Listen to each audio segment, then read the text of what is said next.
Pinnacle Entertainment Group presents, in partnership with Paizo, an interview with Jason Bulmahn and Clint Black. Featuring Pathfinder for Savage Worlds. Fast, furious, fun, fantasy. On Kickstarter now. We're here today. I'm talking to Jason from Pathfinder and Clint Black from Savage Worlds. So I'm going to let you guys do a quick introduction. Jason, do you want to just introduce yourself, give your background? Hey there, I'm Jason Bulmahn. I'm the Director of Game Design at Paizo. I'm the guy who created the Pathfinder role-playing game, but these days I lead a team of talented designers who just released Pathfinder 2nd Edition. And Clint? Hi there, I'm Jason Bulmahn. I'm the lead game designer. Just going to use his. Sweet. I know it's so good, right? Wait, good. Yeah. Hi, I'm Clint Black. I am the Savage Worlds Core Rules brand manager for Pinnacle Entertainment, which means I work on all of our core rules and how they interact with all the other products we put out. So if you're looking at the core rule book or our companions, directly involved in all of those. Anything else, I work in how it merges with those. And I'm Nate Oswalt. I'm actually the owner of Geekway Homes, which is a real estate agency that caters to gamers specifically and helps them find their perfect game rooms. I'm a huge fan of both Paizo, Pathfinder, and Savage Worlds, and I've played them both forever. I had a couple of questions that I know people have been wanting to know. So, Jason, what made you want to get into the Pathfinder system when it first started up? What was your drive? What was your passion to do that? The birth of Pathfinder is a sordid tale, but at its heart, it started with the end of 3.5 Dungeons and Dragons. And with Wizards moving to 4th edition, I kind of saw an opportunity. And at the time, the opportunity was just something in my head of like, hey, I like this system a lot. I know it like the back of my hand. I work with it every day. At the time, I was the managing editor of Dragon magazine as it was winding up its print run.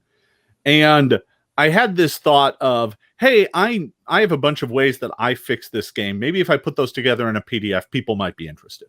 And as the months rolled by and, Paizo came to a point where they needed to make a decision about their future, I put on the table, hey, I've got this set of house rules I've been working on for 3.5 to update it and fix a bunch of parts of the system that I think are broken. And instead of, going with 4th, why don't we just publish this as our own game, kind of keep 3.5 alive? That was kind of the first moment, right? In the following weeks, I was tasked. I was taking off all my other responsibilities. I was so busy I wasn't allowed to go into the office anymore. They were like, stay home and just write. And I spent, several months writing the alpha playtests to get those out as soon as possible. And then we did a beta launch, and then the role-playing game itself launched. So, that's kind of how it got started. It started with me sitting at home being like, I hate the turn on dead chart. That was it, right? Yeah. Well, I know when it came out, I was so happy because it was a great way for me to actually keep my game alive and keep it moving. And I switched everything I had over to Pathfinder. And I think that's probably one of the major points of success for you, is that you were able to do that and keep those people who wanted to stay in D&D 3.5. Yeah, I mean, new content. With every edition change of a major role-playing game, there are going to be people who decide, you know what, I'm sticking with my current game. I'm still playing it. I'm still enjoying it. For us at the time, we were a tiny company, and it was like, well, are there enough of those folks to support a business? And the answer was, yeah. Yeah, there was. Yes, there was. Yeah, I think 4th edition was such a dramatic change that it forced a lot of people to stay with their 3.5 or switch to Pathfinder. We were happy to provide new and exciting rules options for folks. And, the game started out kind of just like, well, it's 3.5, but we tweaked some stuff. Right. But in the following years, I really took it as my mandate to find a way to make the game our own. Right. And really do things with it that other people, hadn't done before. So archetypes came about the next year, and that was kind of our biggest signature change of like, well, you want to be a fighter, but you want to change some things about it. Here's a package that allows you to do that. That proved to be tremendously popular. And then we started adding our own classes to the game, expanding it in ways that we had always envisioned the game going. And, all of this was driven to support our adventure paths and our growing campaign setting. And it was really kind of heady times of us just running through the candy shop, giggling, being like, "Let's do whatever we want,"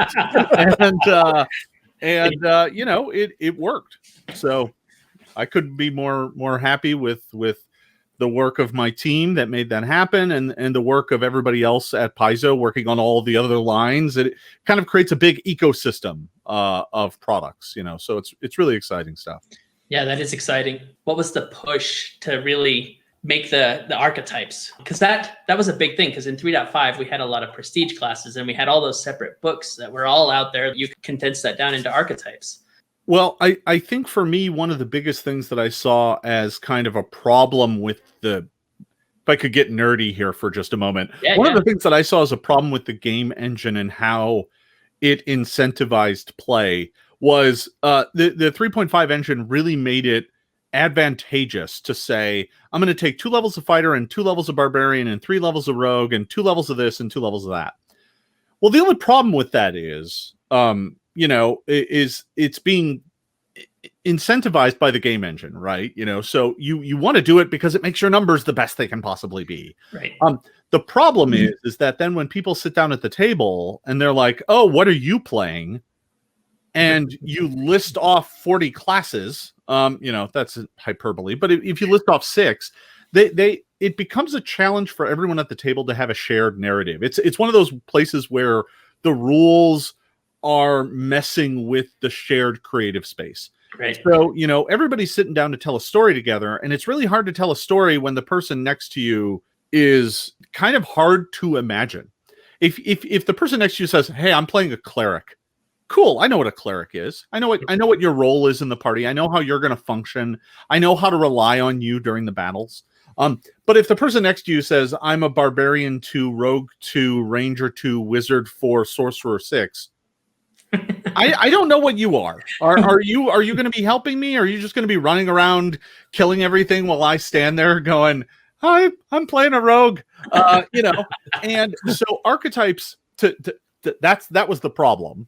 And then archetypes were an attempt to solve that by saying, so you want a cool twist to your character. You're trying to bring one vision of a character to life. Why don't you take this archetype that only swaps out a couple pieces of your class to give you the things you want, so that when you sit down and you say, "Oh, I'm playing a rogue swashbuckler," you know, with the swashbuckler archetype,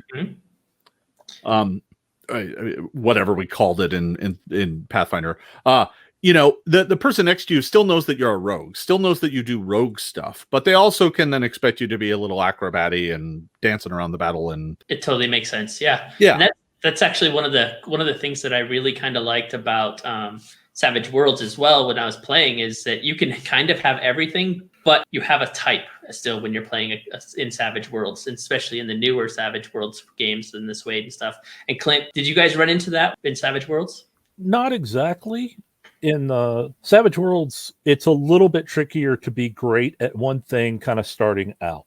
You could really, your edges in the system are what define the character. That's kind of the key of, hey, what are you playing? Well, I took Arcane Background Wizard. I'm a wizard who took Smite and Boost Lower Trait so that I can increase my fighting and I can increase my damage, and then everything else I'm going fighter with. So it's actually a build your own kind of thing. So instead of looking at it from a point of view of what's your character necessarily by your role, by character class, our characters are mostly defined by their hindrances or their flaws. So it's like on our iconics for Pathfinder, you know, one of the things that stand out for people is Amiri. Yes, she's got the barbarian class edge, which we've got, but you look at her hindrances and people, especially those who play Savage Worlds, go, she's bloodthirsty and she has a death wish. You know? Right. And it's like, yep, that's a big defining point of Amiri there of, you know what that character is going to be like when you get into battle of, I'll just step out of your way. Right. You know? We know that person's probably not going to be the mage. Right. But if you've got the character who's heroic or loyal, you're like, okay, you're going to be a support person I can depend on, whether it's as a fighter, you're going to come up and help me fight somebody, or, you know, your spells are going to help other people some way. So really, and for us, it was a case of, I mean, when we did Suede, that was one of the things that I talked to Shane about is our first step in character creation now is choosing the hindrances, because that's at the core of the character, at least in our feeling. Is it's kind of like the Indiana Jones motif. One of his most telling aspects is his fear of snakes. Right.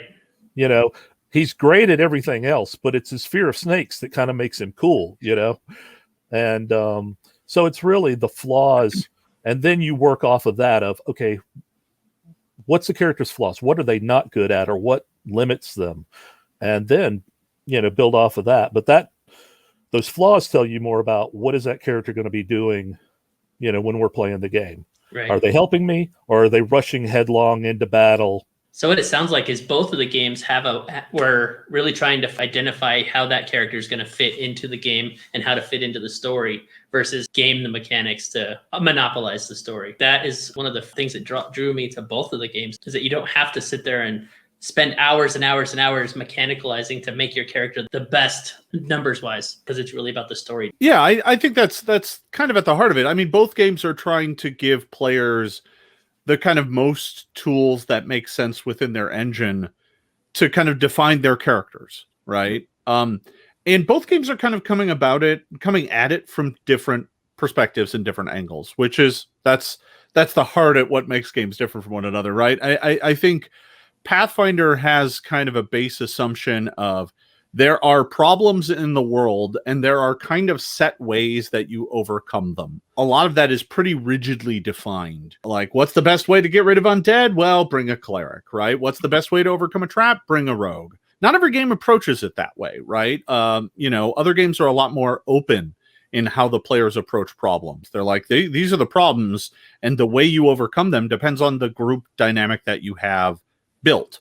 Right. I feel like Savage Worlds is more in that approach, in that you can come at problems from a lot of different angles. And I think the other aspect of that design that we kind of share, part of what Jason was talking about, of creating these character roles in such a way that min-maxing isn't as advantageous as it usually is. In other words, it's fine to stick with rogue and eventually pick up swashbuckler, or choose to go that route, you know, with that archetype, if that's what you want to do. And it's easy to do that, and you're not really missing out by doing something else. And that's kind of the same thing of, you know, what we went with Savage Worlds of, you know, everything the characters take kind of keeps them balanced. If you don't take something here and someone else does, they're not really so much more or less powerful than someone else. They're all on pretty much equal ground. Mm-hmm. So it's not a matter of what choice you make in building your character. It's play the character you want to play. I think that's why I was so excited when I saw the Pathfinder Savage Worlds mix, is because it takes that architect type and the open and the close, as you guys were saying, and kind of melds it together and sees what we can do to kind of push it. And it hits those players that want to do both, and they love the genre of the Pathfinder and they love all of that, but they love the Savage Worlds as well, and kind of see how it meshes. That was one of the few things that I was really excited to see when I heard about this project. The one big thing that I had was trying to figure out how all the game mechanics were going to go together, because they're two separate and completely different game mechanics. Jason, tell me, with the system that you guys had built, what was the kind of the directive that you guys were trying to push there? And then I'll see how we can merge that. For first edition, the design imperative was to build a system that supported all the various nooks and crannies of fantasy storytelling, right? Because I approach that from both sides of the screen, right? I need to give tools for the GM to tell whatever kind of story they want to tell. And I need to give players the right tools to allow them to build the character they can imagine, right? I think one of the challenges that we had going into it was that, you know, when you're dealing with the 20 level base system, there's a lot of restrictions kind of built in the very nature of how all the pieces come together. Finding ways to empower the players to be like, what kind of character are you imagining? Let's find a way to make that character work, right? You know, we spent, well, the better part of a decade building rules for that system, trying to find new avenues and new ways, right? That's why we came out with like horror adventures and occult adventures and things like that, that gave a specific theme and flavor to your game that said, hey, you want to play a vampire hunter? Cool. We've got all the rules for that. Oh, you want to play the fire starting kineticist kid? We've got rules for that, right? And those two can go on an adventure together and get into kind of some zany hijinks side by side. Right. And to top it off, the adventure they're going on takes them into a crashed alien spaceship leaking radioactive fluid filled with robots and laser guns. Cool. Let's do that. But making all that happen takes years of kind of building and understanding the ways in which you can kind of leverage the pieces of the system to make space for all those things to happen. Clint, Savage Worlds is pretty good at that too, right? I mean, that's kind of the core mentality, but we just came at it a different way of having a core system and then putting out.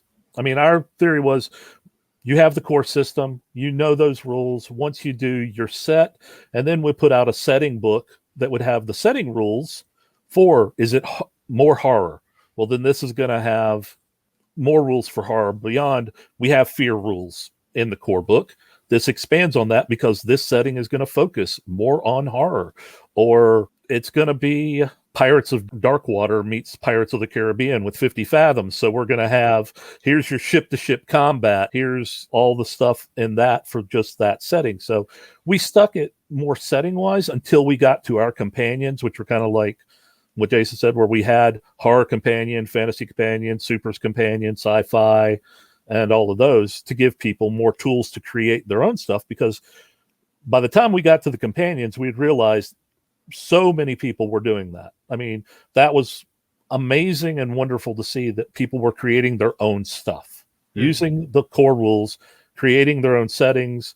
And so, we just wanted, with the companions, give them some advice of how to do that. And I mean, you look at the horror companion and we've got things like, Jason said of, hey, you're the chosen one who comes along every generation to fight the vampires.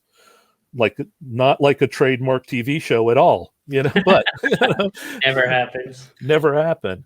But I mean, if you want to play that game, that's what we put out there. But we went very, specific in each setting and then broad in the companions to try to cover multiple options. And that's a good thing. Jason, you guys have a great magic system. How did you guys expand that in Pathfinder? Well, I think that touches on something interesting that I want to backtrack just a hair on what Clint was saying, in that I think there's an interesting difference, right? Pathfinder started with a system, right? It had 3.5.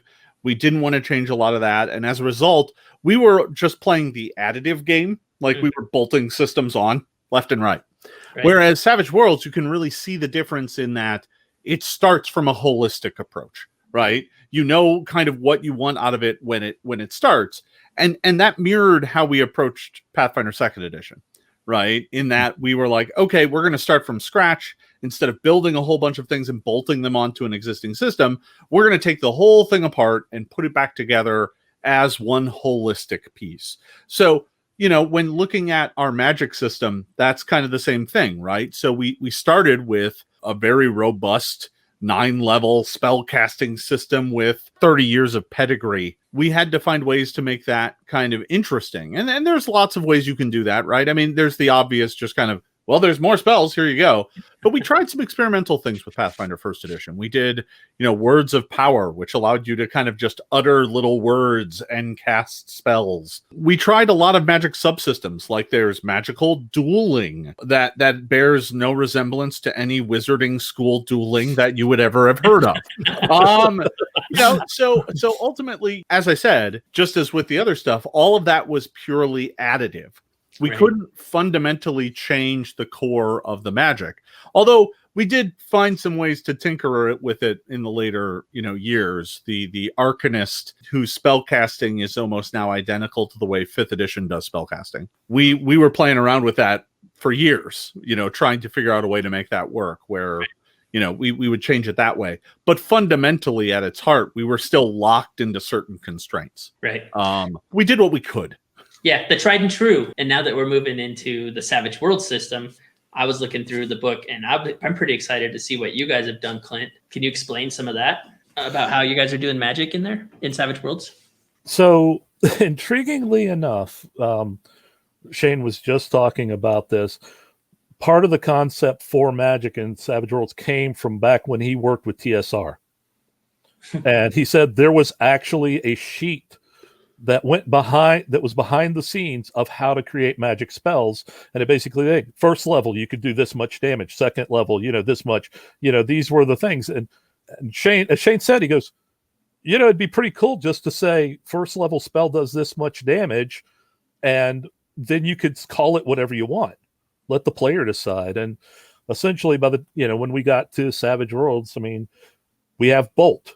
That's your ranged attack with magic that you want to make. And if you want to say your bolt is magic missile, that's great. If you want to say your bolt is magic missile, if you spend, like we use PowerPoints, you spend 1 PowerPoint, it's a magic missile. You spend 3, it's, fiery lance. You could say that if you want to, break it down. Now, of course, when we get to, Pathfinder for Savage Worlds, there's a lot more options. But fortunately, we had a bit of a foundation in that, having done riffs for Savage Worlds, and we're able to go in and we added extra powers, certainly, like planar travel, that we didn't have before, just because there are a lot of options. But there are things where we can add what we call modifiers that just increase the cost that give you other variants. And so we've got some epic level modifiers to let casters do some of the things that you could do at higher levels. And that was, one of the things. We had to design a wish spell for Savage Worlds because that's going to happen. Good luck. Right? We're good. We're good on that. That's awesome. That's great. That's great. It was real simple. We just said how many PowerPoints, what you have plus 5. That's how much it takes. You have available. If you get more, it's still plus 5. No, but we don't want to change the Savage Worlds, and its core mechanics and how that works, because that kind of defeats the point. But just add some of those options that are out there and some of that depth that exists, because the main thing is it fits the world of Galarian. Right. Which is, the sandbox Paizo is letting us play in of these options are out there. It's part of that setting. And so like any book with setting rules, we want to put those rules in to play that game. I like it. I like that a lot. So, and that kind of leads me to different styles of GMing and things like that. In Pathfinder and in Savage Worlds, you can build your world either way you want. You can set it to be more of a story driven. You can have it more miniatures based. That was always the easiest for me because it's like it's built for miniatures. How did you and your team try to change that a little bit? Or did you try to change that a little bit in the Pathfinder? We always kind of accepted that Pathfinder was a game that worked best with a map and miniatures. Frankly, when it came time for us to do 2nd edition, we just embraced that fully. We said, yep, that's how people are playing. So I don't think I don't think we really tried to change that over much. There were spots where we decided, this could be abstract and that's okay, right? When we got into like mass combat and kingdom building combat, we weren't like, all right, break out your chits. We're updating battle systems. We weren't, for the old folks who remember battle systems. Yeah, we didn't do that. But I did break it out to look at it. But I just decided we weren't going to do that. I think fundamentally that's the game we inherited. Changing that requires kind of a complete engine overhaul. Right. Yeah, I think it's easy to overlook how much of the game is built based on range and movement speeds and things like that. And the moment you just start hand waving those, a lot of the kind of advantages of some of those things disappear. Like you don't realize how constricting and challenging it is for a low-level wizard to get off of Burning Hands. Right. It's a 15-foot cone. It's really small. So, if the combat starts 80 feet away, the wizard cannot move up and cast that on the first round. But the moment you stop kind of paying attention and you're not playing with miniatures, oh, yeah, you want to move and cast the Burning Hands? Sure. And you never really quite grok that you're right next to the bad guys. And if that Burning Hands does not take them out, they're going to gut your wizard. So, I think that's the game that's the game we came to battle with. So, changing it midstream wasn't really an option. Okay. Yep. And Clint, I know that in Savage Worlds that is an option, that you can do the conversational. You don't have to have the miniatures, but you've also incorporated that in. Well, more than incorporated. I mean, like Jason said, Savage Worlds came about from the Great Rail Wars miniature game designed for Deadlands. And I still recall Shane's comment at the time of, as he's always said, is they built the system and he was like, this would make a great role-playing game.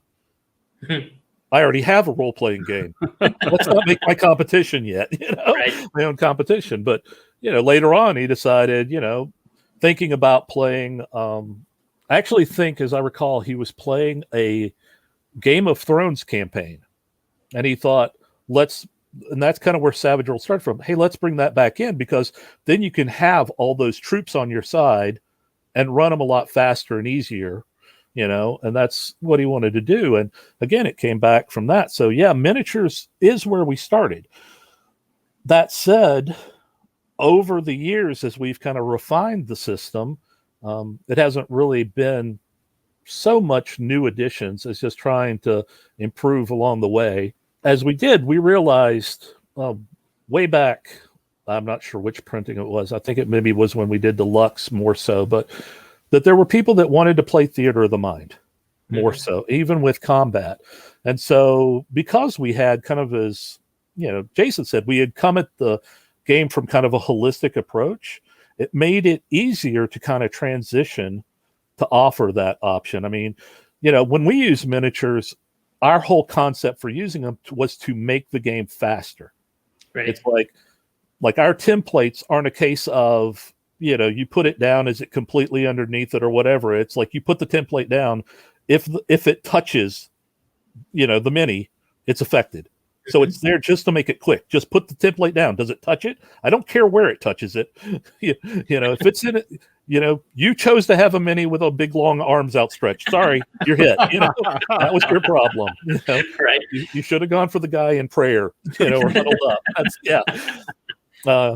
But that's part of it, is to try to make that easy. So when we transitioned, it was pretty simple to kind of look at that and go, well, we use these same templates for everything. So since that's already in there, we can very easily say, hey, if you're using a large burst template and you're doing Theater of the Mind, then you'll just, basically it's easy enough to say, then you'll probably get a D6 plus 3 if there are that many people in that template, And if you screw up in placing it wrong, well, then you probably hit a friend, Yeah.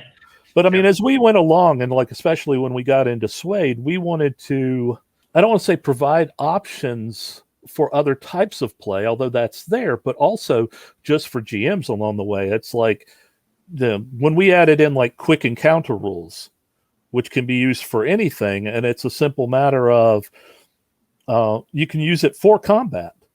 And it's a simple matter of let the players describe how they're going to deal with this combat and what skill they're going to use, and whatever they do on that one roll is going to define it.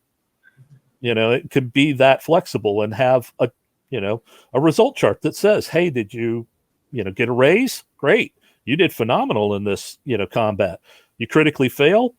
Let's see how many wounds you got out of it. So again, we tried to be more flexible, but having that foundation made it easier to offer, because as we are now, even Shane, it's a bit more Theater of the Mind. And fortunately, it also worked out well for us, with streaming and things, where now that most of the stuff is you can't get together in person, Right. makes it a lot harder to do a minis game, So difficult. Oh, trust me, I know. I played in a lot of Theater of the Mind in Savage Worlds, and I'm a minis guy. I have $30,000 worth of minis in my basement just because I love minis. I think Savage Worlds actually put it together so well that I was able to understand it and get it. And I think that's important, especially when we're drawing new players to the industry who don't have the minis and don't have those things, that having the Savage Worlds ability to do the Theater of the Mind and actually show them how to do that in there is going to help out. I would agree to that, but also say there are a lot of people who think visually, Mhm. and no matter what age they are, and maps and minis are a great thing for that. And you don't need to get a bunch of painted minis or anything, or there's options out there to get that for, even with Savage Worlds, since everything we have is kind of, is it under the template, or this is how many inches you can move. You can use squares if you want to. I don't care if you move diagonal or, orthogonal or whatever, just that's how far you can move. Everybody moves the same, so it doesn't matter, So you can go out and buy a bag of plastic army men and have a minis game and have that kind of visual reference, which does help a lot of players, not just kids, because for some people, they see things visually, and that's important. So I'm really glad we have that. Plus, I could sit here and grab a handful of minis right where I'm at now. So I got to have some way to use these, because otherwise I'm in trouble. I do love the fact that Savage Worlds also has a minis rule system, because I much prefer minis. Like I said, I have so many of them, it's crazy. And I have them for every genre that you could ever imagine. So the fact that they are very minis oriented, I think that's where the merge comes in and makes it a lot easier to merge with Pathfinder, and you can actually build yourself. Well, I think, I've always felt that, like, when it comes to a role-playing game, especially today, it can be a big bit of a lift, right? You have to find ways to hook a new player's imagination. And there's a lot of different ways you can do that. You can get them on the story, you can get them on the art, you can get them on the theme or the concept, but that visual element is a way that you can grab folks, right? And if you're asking them to sit around a table and spend some time telling a story together, it can be easier to visualize what's happening if there's a map and some minis, right? There's a reason why every time we do a beginner box, it includes a pre-laminated map and little cardboard pawns, right? Mm-hmm. That show the monster. They come with little plastic bases, and you can set those up. And are they as nice as a fully painted, a resin mini? No, but we can include them in a box that costs $40. And, that allows folks to be able to imagine the world that they're inhabiting. And for a new player, that's a powerful tool, right? It helps bridge the gap between easy entertainment of a video game where the action's all in front of your eyes and you don't really have to imagine it. It's what's happening on the screen, to a slightly more robust, complex play experience that requires everyone to imagine the same things and speak the same kind of arcane language. And the more you can lower that barrier, the easier you can make it for folks to just kind of hop over to that world is really the way that you get them and turn them into hobby gamers, right? In general. We have a question on there. It says Pathfinder was born and thrived based on its mechanics, but one of the impressive legacies is the world building and adventure parts. What's your design philosophy behind the adventure paths? Well, so for me personally, I have to say that, my job at Paizo isn't adventure paths. My job is to kind of set the rules world down so that the adventure paths can thrive. I was involved very, very deeply in the early days of Galarian, drawing kind of the first finished version of the map and writing gazetteer entries for the various parts of the game. The part of it is creating the rules that the adventure path team, right? We have an entire team of people who their entire job is to create these kind of amazing stories. And I see it as my job to facilitate them. And frankly, doing that job is the same job I'm doing for every GM at home who's building their own world, right? Is my job is to facilitate the world. I view it like a sandbox. My job is to define the edges of the sandbox, to put the sand in there, to put some tools in there, but it's not my job to make the castle. My job is to give you the tools to make the castle.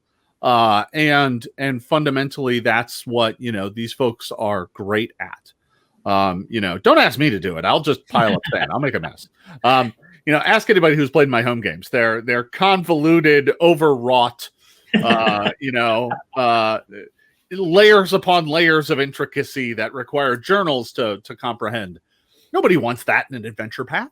Yeah, Not on the quick adventures, no. Yeah. So, I mean, my philosophy is, approaching it from the game perspective, the game's role, and I believe this of all role-playing games, the mechanics of the game are there to facilitate the story. If the mechanics are getting in the way, they're not doing their job. Right. And, and that varies based on the game, right? Because different games have different needs. If you look at a horror game, most horror games don't have complex character advancement mechanics. That would be a waste because the characters die all the time. Right? Exactly.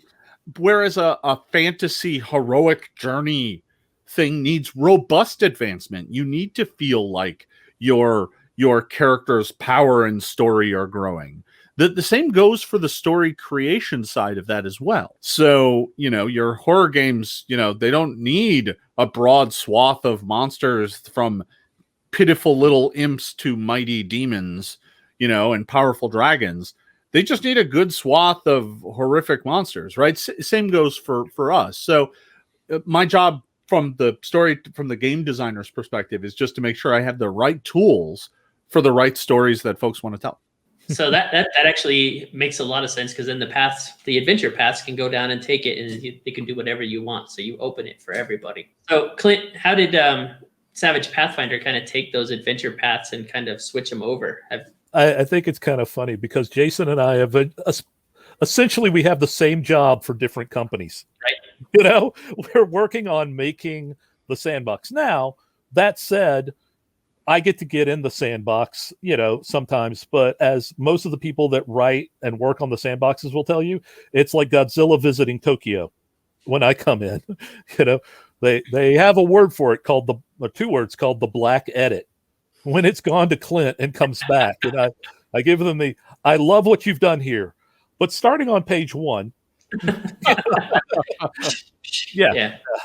it's joking, but it really is. I love working with the guys that work on the settings and things like that, and I do get to work on some of that stuff. I mean, my first big project with Pinnacle was Necessary Evil, which was a whole setting in and of itself. The setting and world building. I mean, I got the lead edit when we did fiction on that and work with folks. So yeah, I got a handle on doing that. And a big key is making your setting rules work for the setting to enhance that feel of the setting, which is what Jason does kind of all the time with Pathfinder. The whole foundation of that is building something that supports the setting that the adventure paths are going on. So we just have to fine tune what we've got to do that. So part of that is realizing the different play styles of how the games play differently. So when we adapt the adventure paths, there are some things where, hey, this combat is really important here, but this later combat is more of a lead in to kind of maybe wear the players down a little bit. Well, we can do that with Savage Worlds with a quick encounter if we need to. We have some other tools available to kind of do the same effect, just coming at it differently. So that's a bit of how the adventure paths are adjusted. Then there's also some things of looking at how the combats play differently. Like it's easier to build a single big bad in Pathfinder that can challenge an entire party.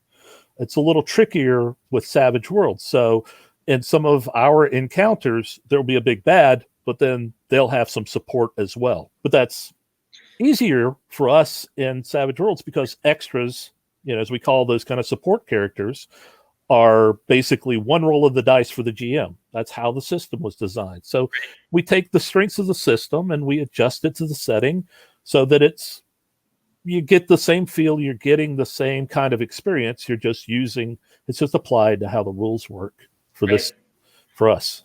That was one of the questions I had is, we're talking about Rise of the Runelords. I've been playing that for a long time. I've played that campaign 3 or 4 times. My question was, okay, we're running into those goblins in the fair in the very first town. Are they all going to be extras, or is there going to be one that's a wild card, or how does that was the things that I was kind of worried about. And if they are extras, do they go down as easily? Is it going to be a little bit more? Is it the difficulty range going to be there? Are we going to have to add extra monsters? Are we going to have to do that? And I think you kind of answered that, but goblins are frightening. Goblins should be deathly And frightening. they absolutely should be. And I mean, I will tell you, we've discussed it a little bit before, but yes, most of your goblins you're facing are extras. But in Savage Worlds, an extra can kill you as easily as anyone else, given a good roll. But our goblins actually, if I recall correctly, essentially have what we've added is called a formation fighter edge, which means the more goblins that are attacking you, the higher the bonus they get to attack you. So when you get swarmed by goblins, it can be a very frightening thing because, you know, their gang up bonus for having more than one there is better than other people because that's how they fight. That's what they want to do. I find it fascinating because I think one thing that's really interesting is that the process that Clint and the folks working on this project are approaching is some of the same stuff we did for second edition, right? So you had to recreate goblins for Savage World.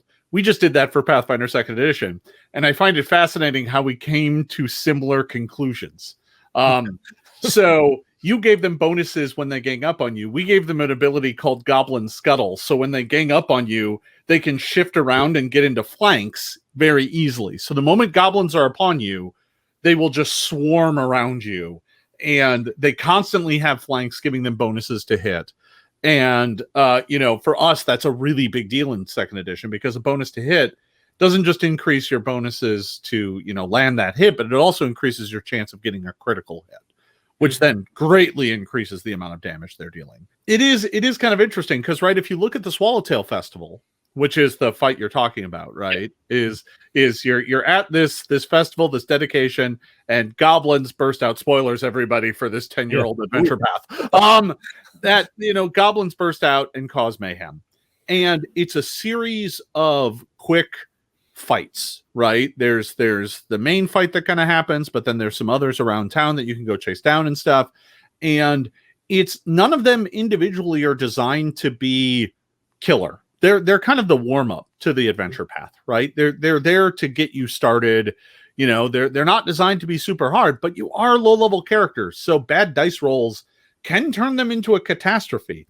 The challenge there is that you just have a bunch of them, and you know you have to overcome them. So I imagine that system works relatively well in Savage Worlds, right? I think that's the kind of fight that Savage Worlds does very well. Yeah, I think so too. I was thinking about that. I'm like, man, that's going to be great because the goblins normally are one hits anyway to go down, and in Savage Worlds, that's what happens. One hit, they go down. Yeah. But then I'm thinking, okay, so we have a wild card now. Who's the wild card? How does all of a sudden now some of those NPCs have magic right back at you, and you're like, oh, okay. It's really not hard to tell who's a wild card because you see it in you have, just to use the term, you have Scorch, who is this goblin who is also a sorcerer, you know, burning hands, and then you have 6 goblins, you know, that are going to be there. Well, the 6 goblins are extras.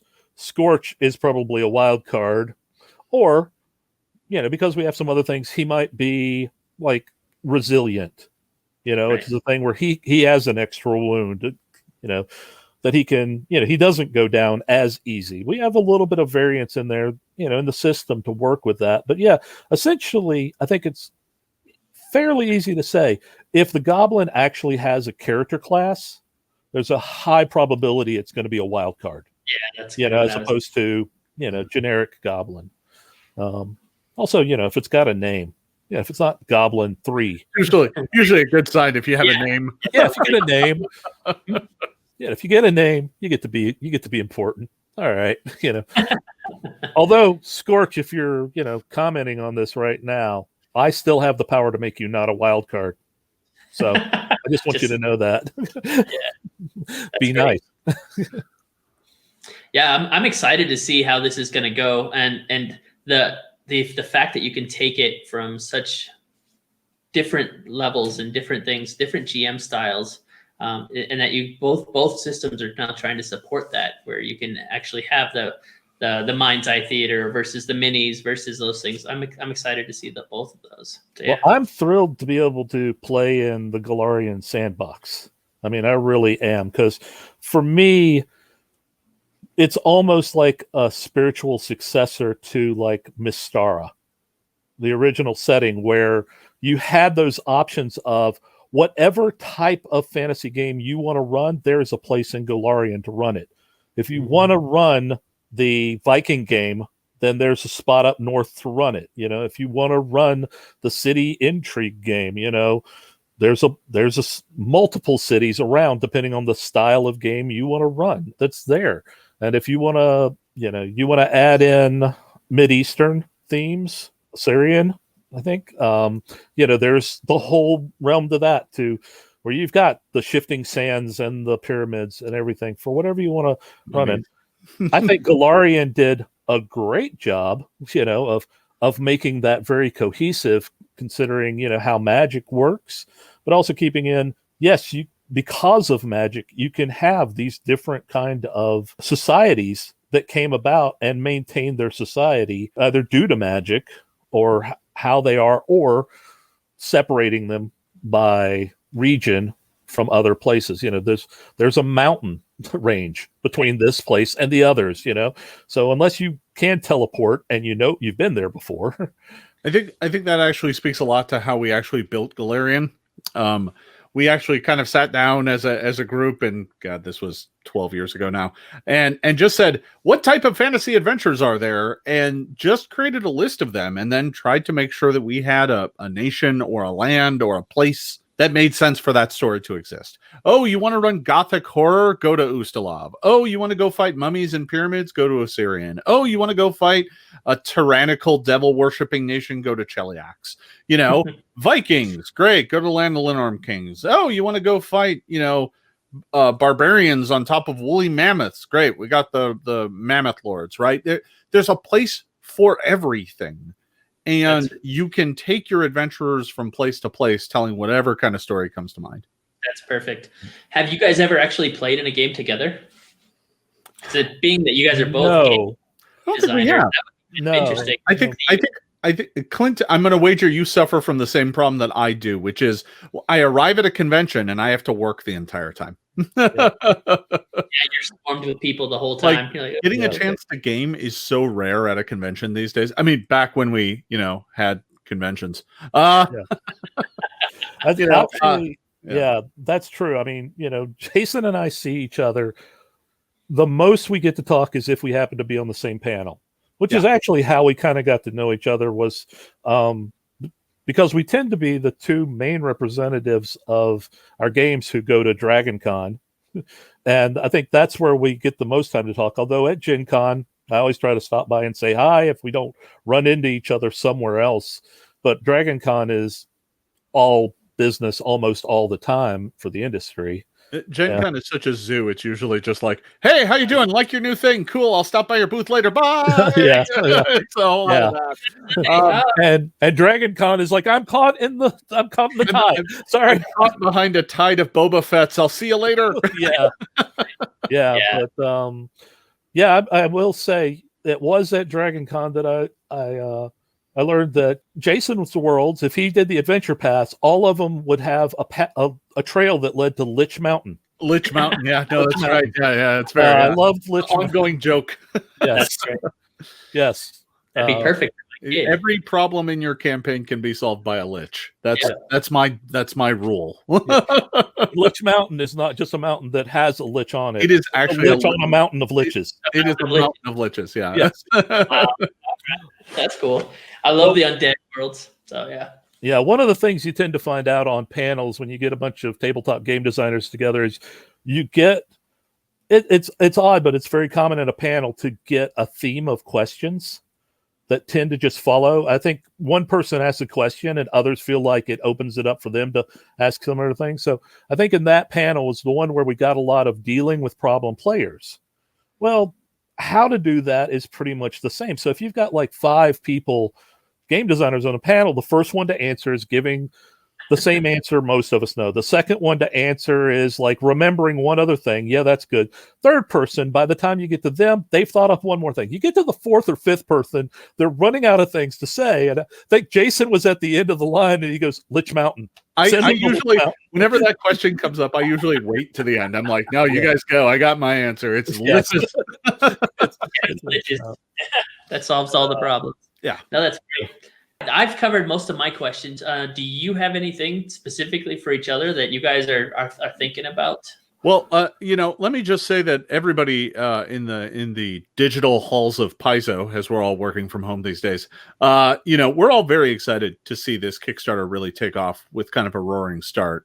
We know there are a lot of fans of both games, and this is kind of, you got chocolate in my peanut butter kind of thing, right? Where, they're two great tastes that go great together. And folks who love our world, but maybe are looking for a game that isn't as miniature crunchy, they're going to find a lot of fun in Savage Worlds, right? And just for players who want a different take on the story and on the tale, that's a good way to do it, right? Mm-hmm. I totally agree. And like I said before, I really appreciate. I mean, I'm thrilled that we get to do this, and it's one of those things where people talk about, well, these guys are your competitors in the industry, and it's like, no, they're not. I mean, most of these guys are actually really good friends of mine. And we're, some of them before they even were with Paizo, I known some of these guys for years. I actually was friends with Neil Spicer before he won RPG Superstar. What was it, 2009? I think he won. Forever ago. That was forever ago. And, I was actually in communication with him, at the time he was, going through that. And I still remember like his final, submit a creature, and it was like an Adiug, half fiend, multiple character classes, and it was all mechanically right, and it had a reason. It was like, it's amazing, dude. But it really isn't a case of being competitors, because the game systems appeal to different people. This is just a case of, chocolate and peanut butter. I mean, Pinnacle, we had often looked at. I mean, we've done some fantasy before. We got to do Lonkmar, which was actually like one of my dreams, to be able to do the Lonkmar stuff. And of course, Shane wrote the box set or the book for TSR back in the days when they had it. And I loved being able to work on that. That's great. But Lonkmar is its own style of fantasy, Oh, yeah. And having a more, baseline kind of fantasy world to play in, we were like, well, that's a lot to build. Paizo's got one. Right. Right. And most people don't know this in the business world. You don't succeed by crushing your competition. You succeed by everyone's going up. If more and more people are playing games, all that means is the audience is wider for everybody. Yeah. And if we're sharing and growing, everybody goes up. And I think that's the same with the role playing, is that we want our gamers to all feel like they're the most important, and then we're working, giving them the best that we can. And changing options is always good. I think fundamentally this industry is so small. In the grand scheme of things, the number of people who draw full-time salaries in the game industry is tiny. And, I don't want to see any of them fail. Most of them are my friends, right? I want us all to succeed. And, as a lifelong gamer, right? I've been buying Pinnacle books since way before I was working in this industry, right? I played Deadlands in college, right? And, so it's always exciting when I've managed to, carve out my own niche, but it's opened up all these doors to work with folks who have been making games that I've been enjoying since I was a kid. And that's really incredible, right? And naturally, when it comes to get a chance to collaborate on something together, that's fantastic. That's a great way to kind of share our love of games together. And that's one of the perks of being in this industry, right? Exactly. Yep.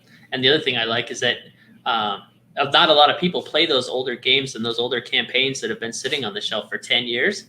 But when you give them a new twist, they're going to pull them back off the shelf. So it's going to help everybody. I love it. In fact, I put my campaign on hold until this comes to start so that I can actually start it over, just so I can see it. I'm excited. Well, we definitely are excited too. And I mean, I love the chance to be able to work with these guys. I mean, it's been, like I said, all of our experiences typically in working with licenses have been great. But one of the key things about Savage Worlds that we've always taken when it comes to licenses, we only want to do licenses that kind of excite us and interest us. If we really want to do this, that's what we want to put our effort into. We don't want to just take up a license because, oh, that would be great, to do that. And it's like, well, if you don't have a passion for something in this industry, it shows in the final product that you're putting out. It's like, kind of like Jason said, everybody in this industry, almost without exception, are gamers. First and foremost. I mean, I've played Pathfinder, I play other systems and things like that. We all play everything, It's like, you asked earlier about getting to play games, and it's like there's a great convention in Texas, ChupacabraCon, that brings in a ton of, developers and game designers, but also sets it up in such a way that you have enough free time to actually go play games. So that's one of the few places I've actually been to that I've gotten to play in games run by other game designers, because, they work that out, and that's unheard of. Kind of like what Jason said. It's like when you go to a convention, normally you're on all the time, and just being able to go play games is phenomenal, because we all love to play games. I mean, I got to play Shadow of the Demon Lord there with Rob.